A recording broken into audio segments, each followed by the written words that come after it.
Hey everybody, it's the end of the year extravaganza. Not quite, but we're wrapping the year up with the Board Game Mechanics. I'm Joel. With me is... Hey guys, what's going on? It is Jason. Jason, I'm trying to think of some zany banter here. Oh, here's some zany banter. We were going to talk about what we were going to do at the top of the episode before we started recording, but I guess we'll just we'll wing it. Yeah, we'll just wing it. That's the way we roll the best. So, do you guys get to see, this is like one of those reality shows, like the making of a champion. So you get to hear our boardroom meeting. So Jason, should we just talk about like games that we suggest people buy for Christmas right now? Like while they still can go buy them, or should we do an episode too late? No, I think we should just talk about it now. We can do it. Yeah, we'll just get it done in like 5 minutes. So I was thinking about this. My pick for a light game that I think everybody should own, if you don't own it, you should own it, is For Sale. You can get it for like $15, and that's a great gift. About anybody can play it. I played it with my 80-year-old grandpa at one point, 80-plus-year-old grandpa. So that's my pick for a light game. You got a light game off the top of your head you think everybody should get? Yep, Dice Forge. Ooh, that's a great one. Yeah, that's like one of my go-to light games, and I will probably play it if somebody asks, or I may even bust it out. I like that game a lot. The dice in that and like all the components you get, it's actually a really cheap game for all the cool stuff that comes in that box. It really is. It's nice. My medium game, and it's upper end of medium, is Coimbra. I think that game's pretty awesome. It's pretty readily available right now. I think anybody who's a kind of serious board gamer or someone looking to make those next steps into board gaming will really enjoy this game. It'll be a game that stays in your collection for years and years and years. So Coimbra. Yeah, that's a good pick. If you didn't pick that, I would pick it, but I'll go with Rajas of the Ganges. Ooh, excellent. That's got dice, it's got worker placement. I think that would be a good, step up from some simpler games. Not difficult, but there's a little bit more going on. Yeah, that's a great game. And then heavy, man, that's hard because heavy games are kind of expensive, and I don't want to tell people to go out and blind buy a heavy game. But, I mean, I don't know. If you are going to go out and buy a heavy game, just jump in, man. Get that Lisboa. Yeah, that's a good one. I might say Brass, the new Brass, because I think people would like to look at that a little better. So I'll go with Brass for mine. There's a new and shrink copy of Old Brass at my local game shop too. If you're a real Jason out there and you want to have that old copy. That's awesome. Your shop is the best, man. I need to go check it out. It is. It's really good. I think if we ever have RivetCon up here, that'd be awesome if you can make it up. We'd have it at that shop. I'm sure he'd be happy to have us. So the only thing that's bad about it is like literally he gets raccoons in the drop ceiling sometimes. So, but we'll not talk about that anymore, I guess. It happens. I mean, I'm not scared of no raccoon. I'm playing games. They can wait their turn. Yeah. And I mean, like, that's why they put the shrink on those games, to keep the raccoon pee out of it. Right. Yeah, it's fine. Everything's good. Yeah, I think so too. Well, cool. Yeah, I mean, I guess this episode we're looking forward to talking about our top 10s from 2018, but we're not going to give you all 10 this week. We're going to give you numbers 10 through 6. That and some news and some what we played. But first, let's do that catchy bumper.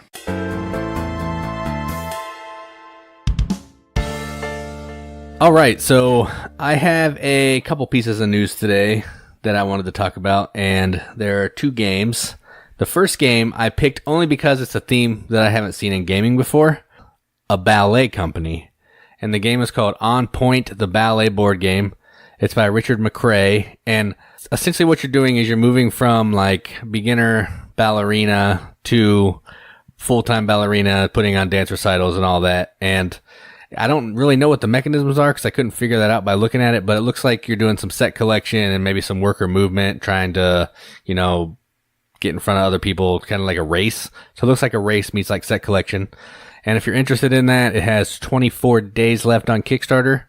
And I think it's $44 American. It's a Canadian project, so keep that in mind with shipping and all that. So if you want a game about ballet because the theme is interesting, I say go check it out. Yeah, this is one that he like dares you to back it. It's like, yeah, I've got this really cool improving your stance and becoming more competitive type thing that would work really great with like boxing or really a lot of themes, but I'm going to pick ballet. Here we go.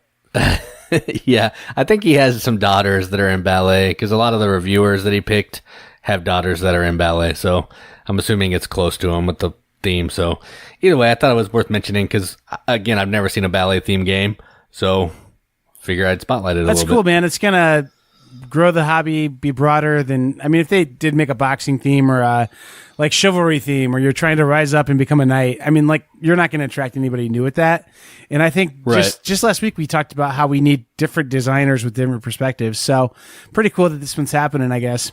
Yeah, it had some pretty neat components too, which I thought was neat for a Kickstarter game. So, and any game that's on Kickstarter that doesn't have minis, I like to talk about it. So that's 1 point for that game. You do. The next game, yeah, I do. I really do. The next game I want to talk about is called Chai, like chai tea. Right. And this is from Dan and Connie Kazmaier. And essentially what this game is, it's a resource management contract fulfillment game. You're trying to collect ingredients and flavorings for these teas to satisfy the wants of these customers that are coming into your shop. And every time you complete an order, you're going to get tips from the customer, and whoever has the most money at the end of the game is the winner. So it's a light-ish game, kind of looks Splendery a little bit the way it plays. So I'm pretty pumped about this one, and it has 23 days to go. It's already funded, so if you want this game, go check it out. It's a light family game, so don't expect like, the Gallerist or something heavy from it, but it definitely looks fun, and I can't wait to try it. Maybe, hopefully, eventually. They love this project. They're doing so much publicity on it. I've just seen it everywhere. I think I've gotten a bunch of emails about it myself, and just they really do love this project. So anybody who has passion for something, I think it's worth checking out. So that one I am actually pretty intrigued by. I haven't looked at it too much yet, but I think based on just you being interested in it, Jason, you're my filter. You run through a lot of stuff and tell me what's good. So I'll go check this one out. Yeah, I mean, the guy, Dan, he's messaged me a couple times, and he's super nice, and he's like, I haven't seen a creator that loves their game more than this guy. So yeah, and it's a guy and his wife. They're just putting out a game because they love tea, love to make games. So yeah, definitely support them if you want a fun little light game. Very cool. Do you know what the cost is on this one? Where are we at price point? I don't. I thought it was 35 or 40. That may be a little high because I think they're from Canada as well. So I don't know. I can look it up real quick, and I'll get back to you after you say your thing. That was Jason being passive aggressive because he doesn't want to hear this news. No, I'm fine with it. No, really. I was just thinking about looking Well, this it's up. bad news, Jason. It's bad news. Turns out our board game rankings have been wrong this whole time.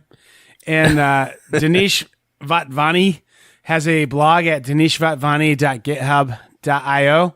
Or dvatvani at github or .github.io if you want to check out the whole work there.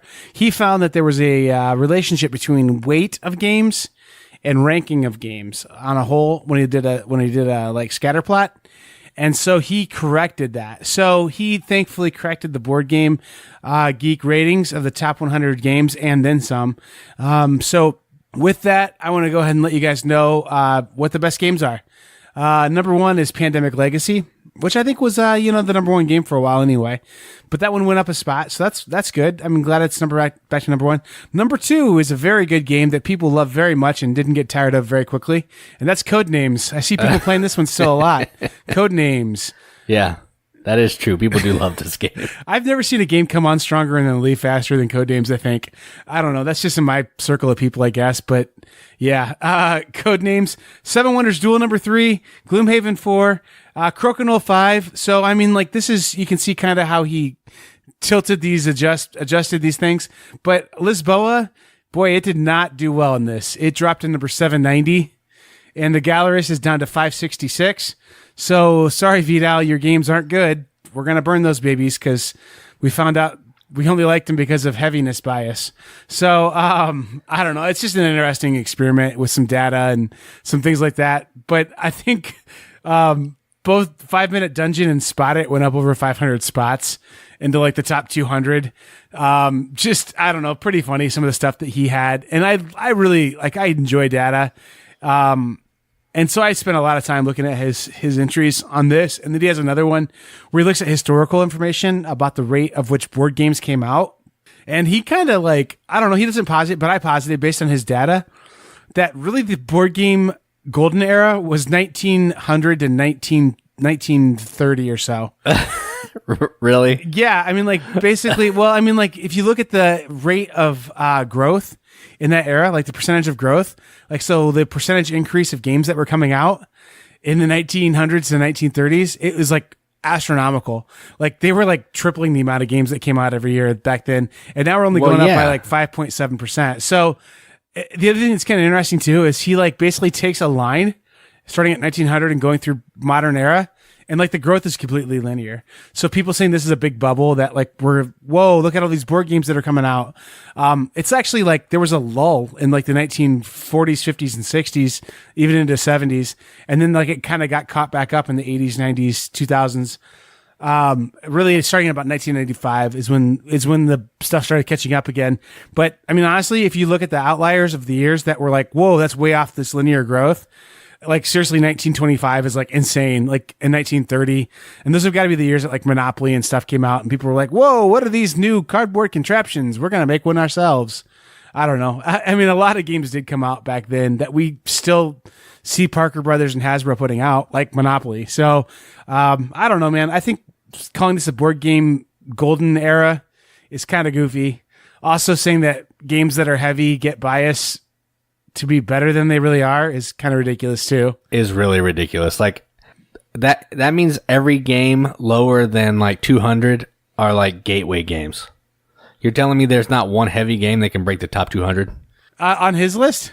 Yeah. I'm looking at the top 10 here. I saw Gloomhaven. That's not a heavy game by any means. No, it's not. I mean, Mansions of Madness might be the heaviest thing on here. Ticket to Ride 10th anniversary? I don't know. Yeah, that's super heavy. It's like 40 pounds maybe. Yeah, heavy by weight. Yeah, for sure. It's not 40 pounds either. It's maybe 14 pounds. Gloomhaven should be number one if we're going by that criteria. No, I mean like Through the Ages dropped to like number 60 from number 3. So I mean like his logic behind it and his math is all really impressive.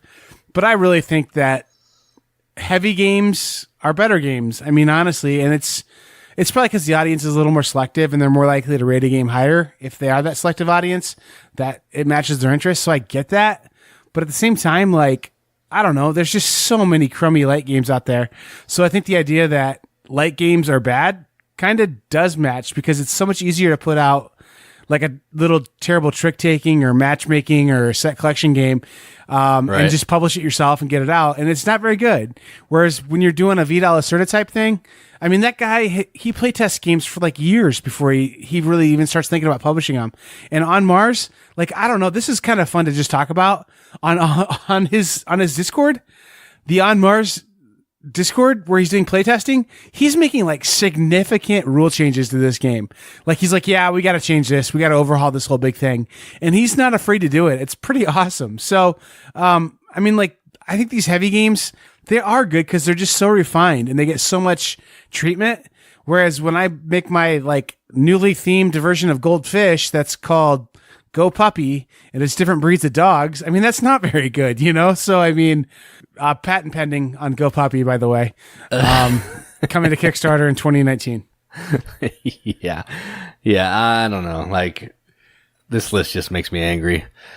I look at the top 100 and there's so many good games in there. And then this guy's telling me that Crokinole, however the crap you say it, is number 5. Really? Yeah, I've always said Crokinole. I mean, sorry, Jason, that Gallerist isn't even in the top 500 anymore. Don't apologize to me. He needs to apologize to Vidal Lacerda. Listen, I'm going to give him my copy of Lisboa away now that I know it's not good. Yeah, it's complete crap. I'm the board game champion of the people. I only play top 100 games, bud. Yeah, I'm just going to burn all my games. I'll keep around Ghost Blitz and Bob Ross' Happy Little Accidents because I'm sure it's going to be top 20 now. His blog is really interesting, though, at dvatvani.github.io. I will probably put a link to this on our Facebook page so people can enjoy it. I put enjoy in quotey fingers, but that doesn't translate on a podcast very well. Yeah, you can't hear that. So I did look up Chai just to tie that back in, and it's $50, which may be a little much for the game, but that is what it is. Cool. Canadian or? Doesn't look like it. I think that's U.S. Okay. And in other news, I was really interested in Chai. Yeah, I'm with you. I mean, that's just kind of a lot for what's essentially a card collecting game, right? I mean, yeah. I don't know. I've passed on a couple of Kickstarters. It's not this one in particular. I'm not trying to badmouth any Kickstarters because, again, this guy definitely loves his game. But there's been a couple Kickstarters that have come out lately, like City with Broad Shoulders. Like, I really want that game. I want it badly. But by the time it ships and I get it, I don't think you're getting that much that's Kickstarter exclusive.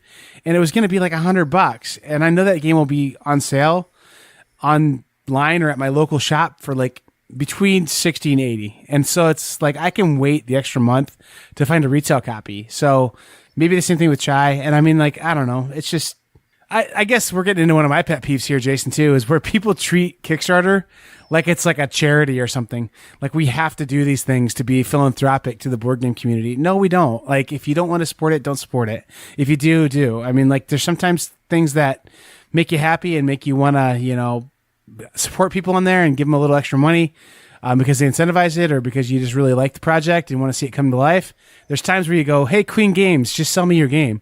So, I mean, and we've talked about that before. So, I don't know, whatever. That's my rant about Kickstarter this week. Next week, I'll have a new one. Yeah, next week, coming up. I don't have much to say on this stuff, so I think I can just go on and talk about some fun stuff of games that I played. Right after a bumper, probably.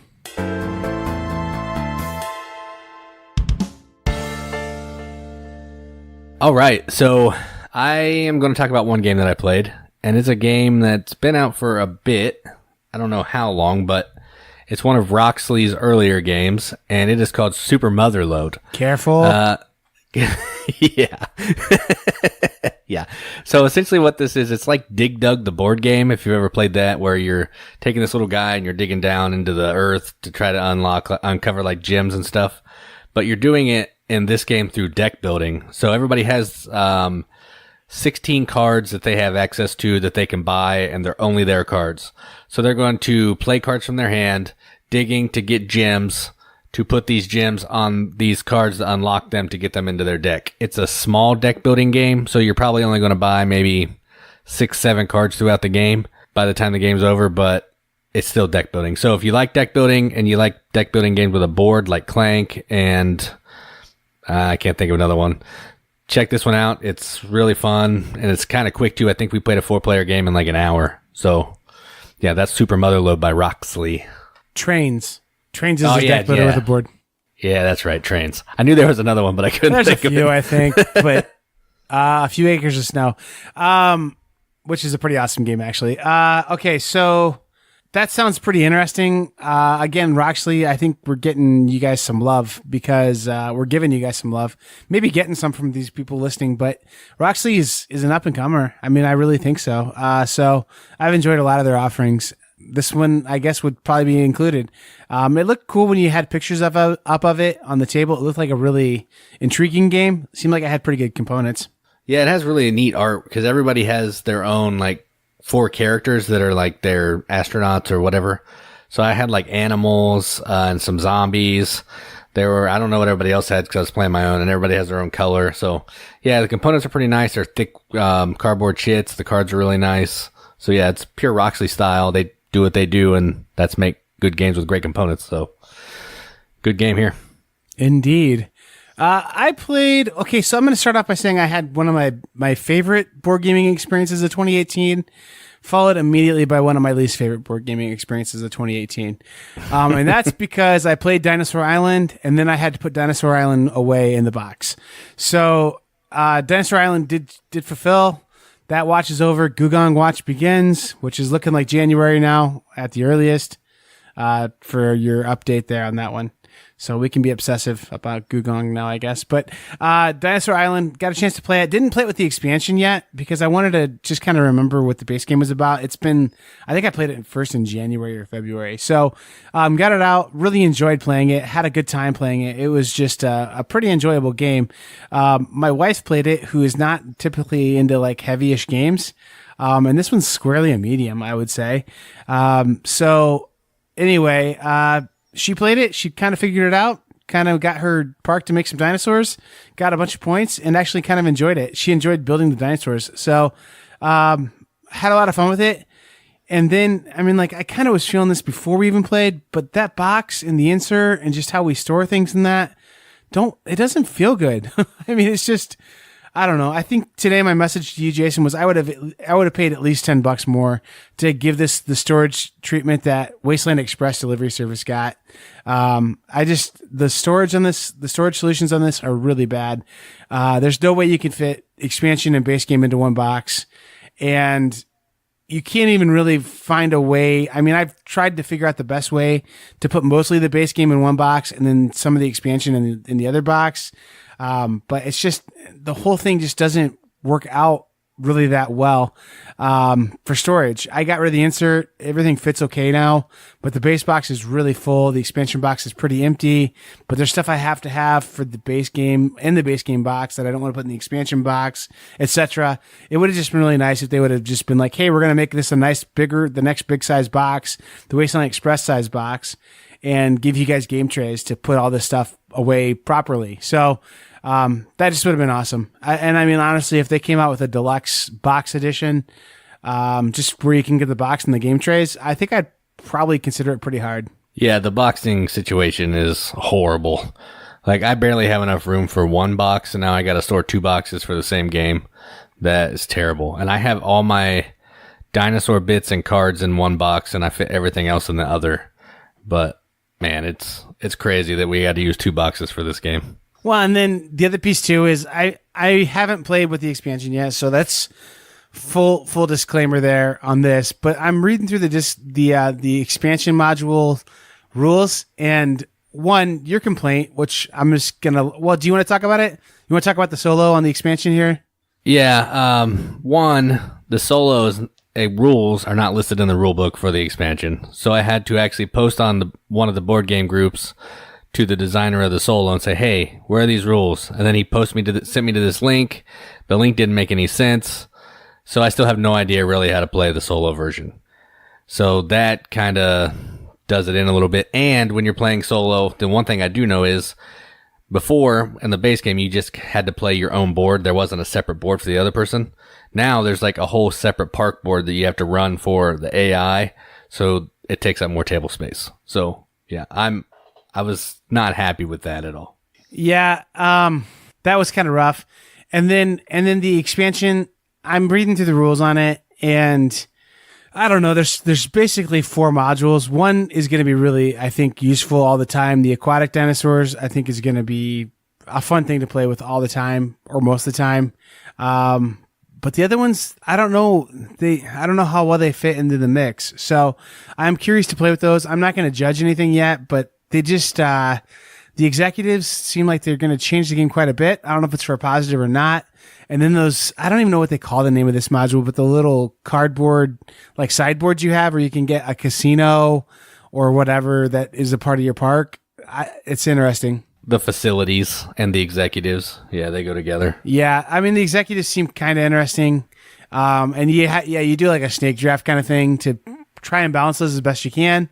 And then the module, the blueprints module, I think you pointed out, you were like, man, these do not feel balanced at all. Like there's 3 large carnivores on some of them, and then the other ones have, 3 herbivores. So you can get 3 herbivores on the board real quick, but taking time to get large carnivores. I actually think if you do more than maybe 1 large carnivore, you're probably, unless you're playing a long game, not going to make yourself super competitive, just because you've got to get so much advanced DNA to make those dinosaurs while everyone else is just like scrambling to get the other objectives done. So I don't know. It's interesting. I'm looking forward to playing with those modules and seeing what they do. The actual components of the game themselves are really great. People are complaining about these little like hair lines on the meeples, the plastic meeples. I think they look kind of cool, actually. I have them on mine. It looks like you have dinosaurs with like wrinkles and scars on them, so it's kind of cool. But people are upset about that a little. We talked about the other stuff they're upset about, and they have come out and said, we're going to try and fix this stuff in this way since then. So I think they're doing the right things to try and make this thing right. But I would say I'm a little disappointed that this is a deluxe edition, and the box is certainly not deluxe, and the storage is not deluxe. So I wish they would have done a little more with that. But I think maybe, if you could probably get them to tell the truth and just be real honest with you, they might say the same thing too. Just Wasteland Express was done so well with all the components in those trays, and you get that game out and you can play it so quickly. Whereas with Dinosaur Island, like I think you're the one who said, I love this game, but I don't want to play it because it just takes forever to set up and it takes up so much space. So I don't know. There's some stuff. The mechanics of the game, the design of the game is pretty awesome. The execution with the components and the different modular boards and stuff, I think leaves a little to be desired. Yeah, I mean, I'll still play it. It's just, I think, man, I could play something else that's a little more fulfilling and take the same amount of time setting up. So then I always lean toward that. So if I can figure out a way to set this up faster, yeah, I would definitely play it more. Yeah, and this might be one where I actually buy like a Meeple Realty or something insert to try and make that happen.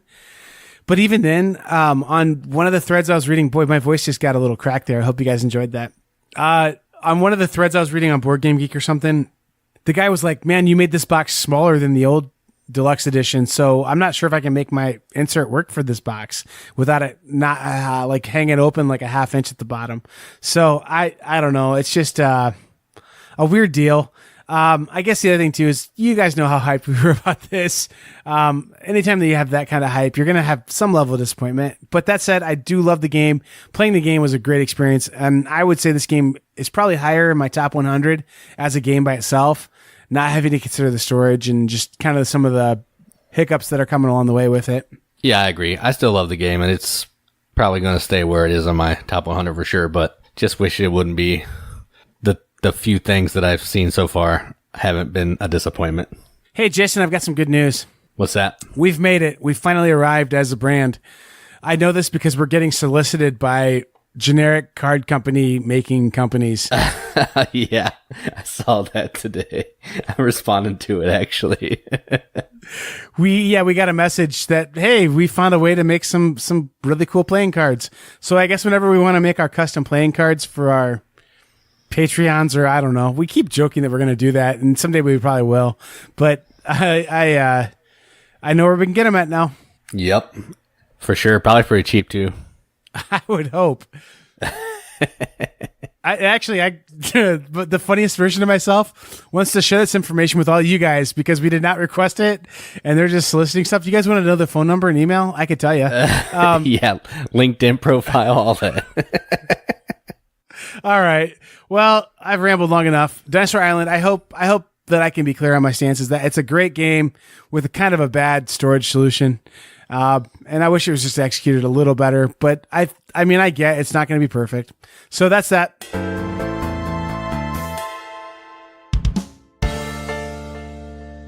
All right. So today is part one of our favorite games of 2018, like real games for 2018. Like we did another one of these that were new to us games for 2018, but these games actually came out in 2018. So we're going to do numbers 10 through 6 today. And we'll tell you a little bit about the game, why we like it, and then next week we'll go into our top 5. So you're going to get to hear about some good games this week and next episode, so stay tuned, and hopefully you dig what we dig. Hey, I'm going to go ahead and make a rule, too, for the board game mechanics, Jason. This is one of those things where I'm going to just talk to you like live on air here, or whatever we want to call this. Okay. I feel like our year should run from Essen to Essen. I think that should be our year. I think that we should begin our year with Essen releases and end it like pre-Essen releases. Like, I don't know. I just think that makes sense. Like, it's just so weird how stuff gets released. So actually, I want to say that like the stuff that's Essen this year, we should count as 2019 just because there's a lot of that stuff that just isn't available yet. So technically, Teotihuacan is an 18 release, but I haven't seen a copy in the wild yet. I don't know if you have. Just a lot of that stuff. So, I mean, like that kind of makes sense. Maybe we'll talk about that more next year when we get ready to do this list. But that said, I guess I just say that just to mention that this is our 2018 list. There's some really noteworthy games that I haven't played yet, and I think Jason hasn't played yet. And so their absence from our list might just be an availability thing. We're not trying to snub any games. And then the other thing too is like, if you're listening to this in 2024 and there's some game that came out that we don't know about yet, sorry, we didn't hit it, but like really, honestly, board game releases kind of trickle out. So Rajas of the Ganges and Dinosaur Island and some of the games that were 2017 games technically were really kind of still hot in 2018 and seemed to be new. So, I mean, it's not like a movie where they have a release date and it's widely available in thousands of theaters. So it's kind of hard to do these release dates and award kind of things. It's not like a video game release where it's in every Walmart and Best Buy on a specific street date. Street dates are a lot softer with board games. So these are ones though that we're saying this for this year at least were the ones that were the 2018 year on Board Game Geek is the most official way we need to do it. So these are all labeled as 2018 on Board Game Geek, and we'll go from there. Sounds good. Totally agree. All right, so I'll get started with my number 10. This is a game that I played once and I didn't love it. I played it again and I liked it more, enough to squeeze it into this top 10. So my number 10 is Everdell from Starling Games. And this is a tableau builder where you're playing cards, doing a little bit of worker placement to get some resources so you can pay for cards. And you're just trying to end the game with the most points over, I think, 4 seasons. So it has cute little animal meeples. All the art is incredible. Gameplay is pretty simple, but it's still fun. So if you like interesting little card games with a little bit of worker placement, then go check out Everdell. And that is my number 10. So you don't feel like this is a kind of a gimmick game anymore? You feel like it's a pretty rock solid game that just happens to be decked out?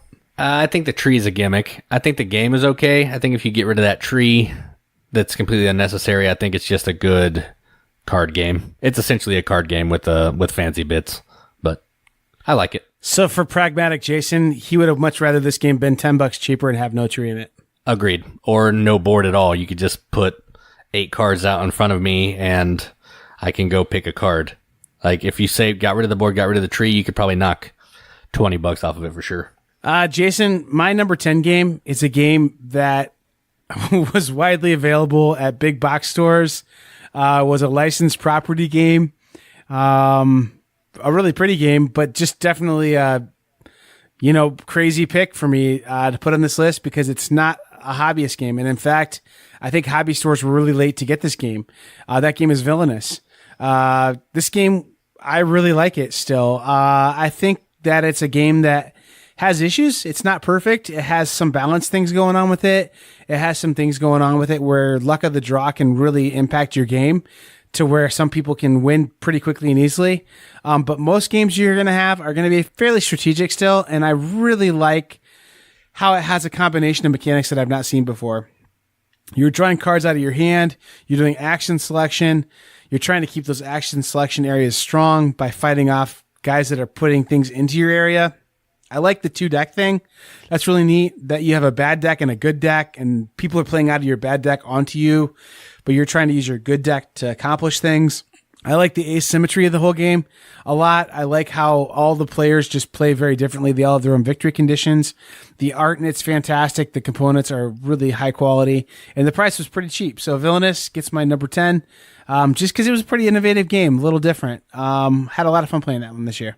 Yeah, this was on my short list. I thought about putting it on here, but every time I play it, I don't like the length of it. I feel like it's too long for what it is. So because of that, I kept it off. The game's fun, but it just outstays its welcome for me a little bit. Fair.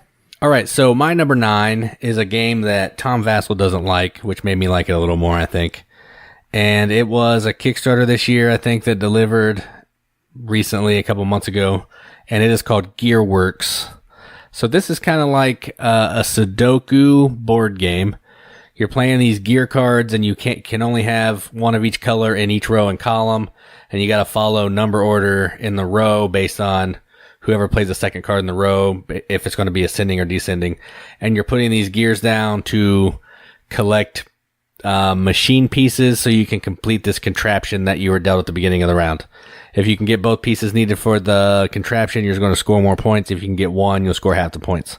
At the end of the game, whoever has the most points is the winner. I think it goes over 4 rounds.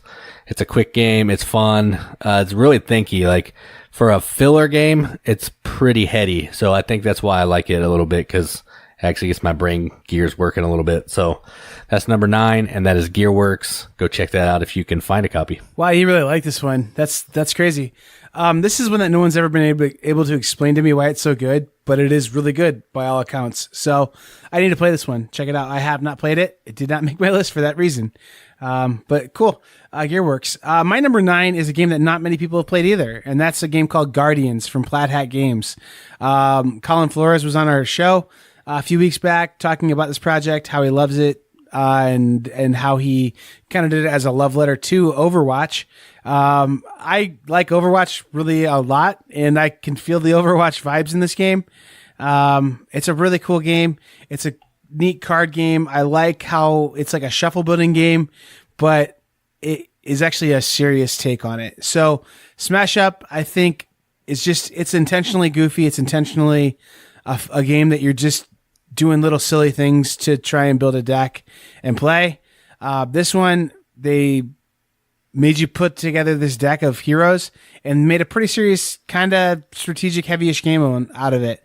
Whereas I think Smash Up's trying to be mostly, I'm going to get some funny laughs out of my ballerina death robot faction that I created, you know? So, at any rate, this one is a little more serious version of Smash Up with some feels of Overwatch that you're using a team to try and take points of interest and get these cards back. Really nice components, really nice art. Kind of came out of nowhere, Guardians. And I'm guessing people haven't really seen this one too much yet. I've got to review this one up. And Jason, you've got a review of Gearworks up too. I think we have reviews of almost all these games up. Maybe not EverdellJoel. But if you want to know more about these, check out our YouTube channel probably. But number 9 for me was Guardians. Yeah, I do like the art on Guardians. I haven't played it and I probably won't, but it is a really nice looking game. So I can see why people will be attracted to it for sure. My number 8 is a 2-player game that you can find at the big box stores. At least you could. I don't know if it's still there now. And this game is called Spirits of the Wild. And I'm pretty sure it's by Mattel, which is kind of weird. But this is a 2-player game where you're drafting these stones out of a bag. And you're trying to get certain kinds of sets to go along with these spirits and columns on your player board. So say there's a one spirit that you need 5 different color stones. So you're trying to draft these stones out to get 5 different colors to score a pile of points. The rub is there are these white stones that if you draft a white stone and you put it on your board, you can no longer put any other stones in that section. So you're kind of closing the scoring. And if you hit a certain number of those white stones that are on both players' boards, the game will end. So you're trying to not take those stones before you need them, but you're also trying to make sure that if your opponent's going to score a bunch of points, maybe you win the game early so they don't. It's a good back and forth tug of war kind of game that I really enjoy, and that's Spirits of the Wild.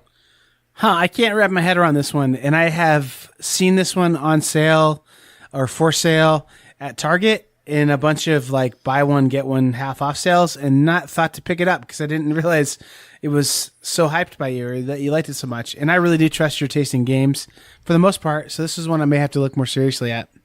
It's really good. I mean, if you're into 2-player games at all, this is definitely one you should check out. It takes about 20 minutes and it's a good time the whole entire time. So I really like it a lot. When you were describing it, in my head was visioning your number 6 game. So like, I guess maybe when you get to number 6, you can tell me that I'm wrong and tell me why. But like, it kind of reminded me of number 6 in some of the ways you described it. So like, I guess we don't want to spoil your 6, and I don't want to talk about it anymore right now, but maybe when we get to 6, we'll talk about why I'm wrong or why there is something there. I don't know. Right. Sounds good. Number 8 for me is Temporal Odyssey. This came to us from Level 99 Games. Again, this one kind of came out of nowhere too. I think this one's been kind of a critical hit with that kind of dueling card game kind of crowd. People really love this game in that circle. It's got a really active community. It's just a neat game where you're playing with like kind of like time travel kind of aspects and multiple realities, and just it takes a toll on you to travel in time too much, so you want to not get kicked out of your time periods, and just it's just kind of a neat game where you're playing with these characters just dueling again. And I had a hard time deciding if I like Guardians better or Temporal Odyssey better. I think I like Temporal Odyssey a little better. It's just got a little more depth into it. But they're both kind of games where you're just playing down cards onto your table, trying to battle and beat somebody else. And they both are games that I would suggest strongly to anybody out there who enjoys like a Magic the Gathering kind of game, but doesn't want to spend that kind of money or doesn't want to have to spend the time to really customize a deck. So Temporal Odyssey and Guardians were my last 2 picks, and they really kind of could be interchangeable depending on my mood, but Temporal Odyssey is a pretty good game. I like it quite a bit. Yeah, I like the artwork on this one too. Level 99 has some cool games, not games I'm super interested in because it's a lot of combat stuff, but this one does seem kind of interesting. I might have to play this one eventually. The one I want to play with you still is Millennium Blades, because there's not really a lot of fighting on that one. It's a lot of kind of do your own thing and try and build your own like Magic the Gathering deck. And it does kind of feel like you're opening packs of Magic the Gathering cards when you're playing. So it's pretty fun. But this one's not like that at all. And I just followed a rabbit down a trail. Anyway, back to our list. Sounds good. So my number 7 is a game that they had a few copies at Gen Con. And I believe it might have officially come out at Essen. I don't know. I've never seen it in a store yet, so maybe it's not even out. But the game is Spell Smashers from Renegade. And this is a word game meets a dungeon crawl. So you're using words from cards in your hand to spell words. And based on however many letters it is and what kind of element, so there'll be like fire, earth, water. So based on the value of the word and the elements depends on what monster in the dungeon you can fight. Because some monsters have weakness to earth, some monsters have weakness to the letter B or whatever. So you're going to try to kill these monsters to get these monsters to come join you, and then you're going to have permanent use of the letter of the monster. It's a really fun game. It's essentially like paperback and hardback, but a little more going on. And if you're into word games and into interesting themes, I definitely recommend Spell Smashers. I always say Smell Smashers every time. So Spell Smashers is cool. Go check it out. I highly recommend it. Cool. That's interesting because I'm glad we're doing this list because I've heard you talk about it and you always seem really positive about it. But for it to be number 7 on this list is pretty high, man. That's pretty great. Cool. Spell Smashers, number 7. Awesome. Yeah, it's hard to say. It's not easy, that's for sure. All right, cool. Renegade doing some cool stuff, really, honestly. I don't know. Yeah, they really are. Frank DiLorenzo's Homestretch is amongst the best games, but that's R&R, isn't it? Yeah, that's R&R. They're a little different. They're quite a bit different, but R&R did some good stuff this year too.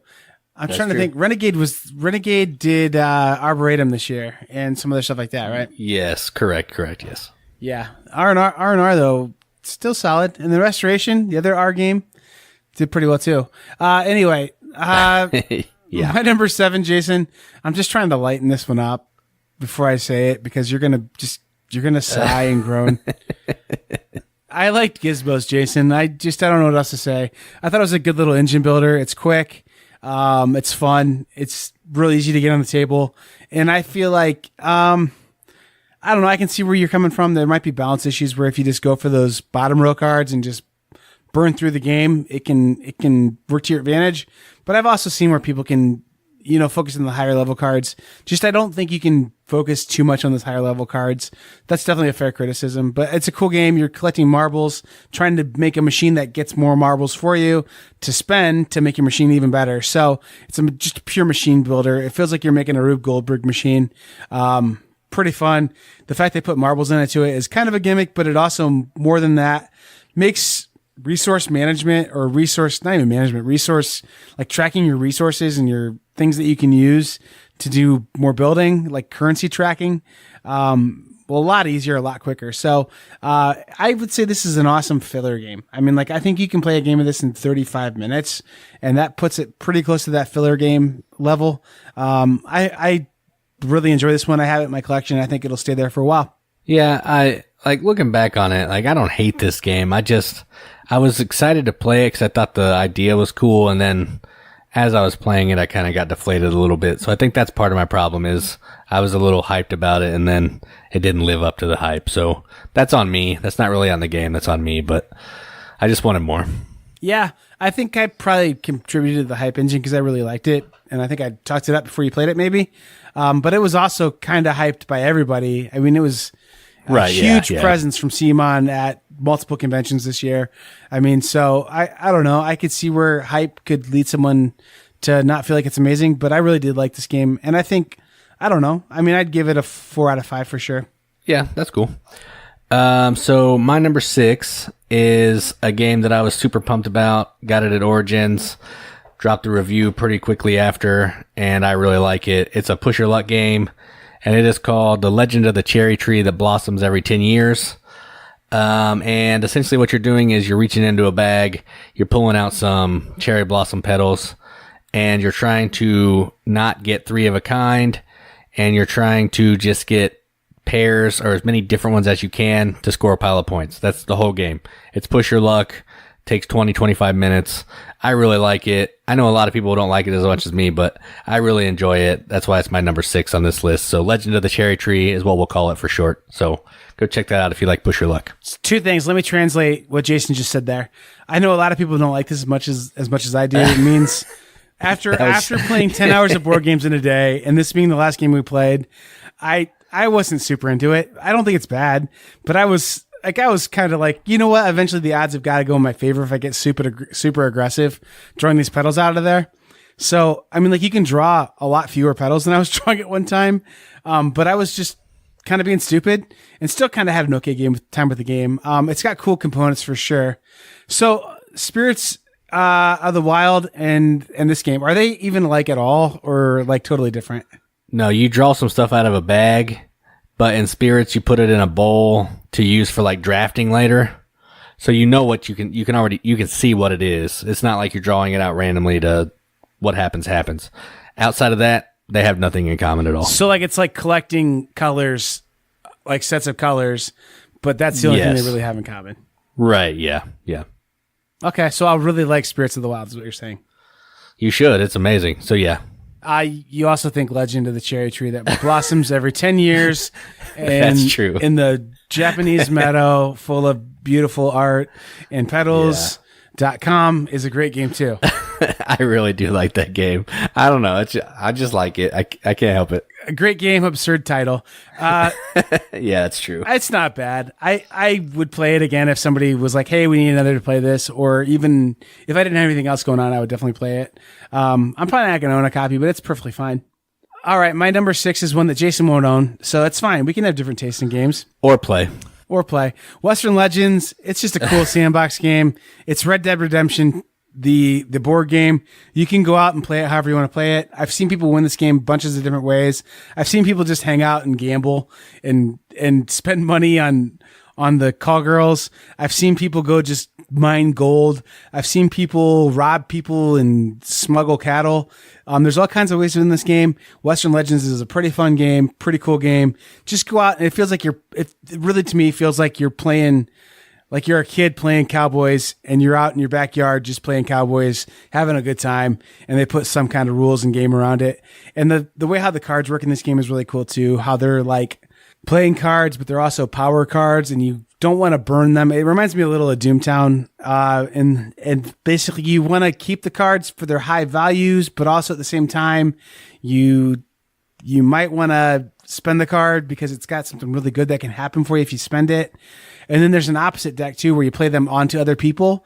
So if you decide you're going to let the other player win a duel against like the AI by playing a low card, usually there's a really big negative thing that happens to the person.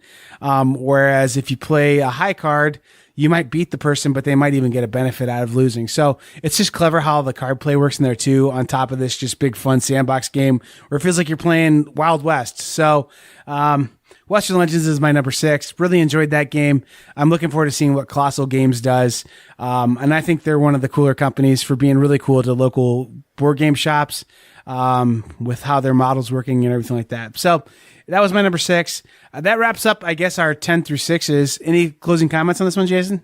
No, I think this is a pretty solid, first half. So I'm excited to see what's going to happen on the next half. So we'll see. No crossover yet, Jason. I know, that's impressive, actually. I'm assuming it's not going to stay like that for long. I think we'll have some crossover towards the top. Yeah, I would agree with it. There were a few just really excellent games that we both enjoyed quite a bit this year. That will be in the next list. But you know what? We're not going to tell you them right now. You got to come back next week. Thanks for listening. I've been Joel. And I'm Jason. Keep gaming. Keep gaming.